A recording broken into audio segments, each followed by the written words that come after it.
नमस्कार दोस्तों, मिथिलांचल एक्सप्रेस में आप सभी का स्वागत है। दिनांक 10/2/2022 को नगर थाना अंतर्गत जीएम रोड स्थित एक मकान की कब्जा को लेकर समय करीब 8 बजे में अपराधियों द्वारा जेसीबी की एक मशीन से घर गिराने एवं अगजनी की घटना कारित की गई।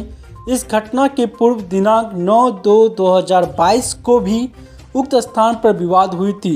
थाना स्तर से कार्रवाई में विलंब एवं शिथिलता के मद्देनजर राकेश कुमार सिंह, प्रभारी थाना अध्यक्ष, नगर थाना को तत्काल प्रभाव से लाइन हाजिर किया जाता है। लगातार पीड़िता जो है आरोप पुलिस पर लगा रही है, यहाँ तक कि आप उनका संदेह। मैंने 10 तारीख को इसी कार्यालय से निकलने के समय उनसे मेरी मुलाकात हुई है दोनों से, और मैंने मुलाकात के बाद संबंधित जो निर्देश देने हैं वो टाउन थाना को मैंने दिया भी है।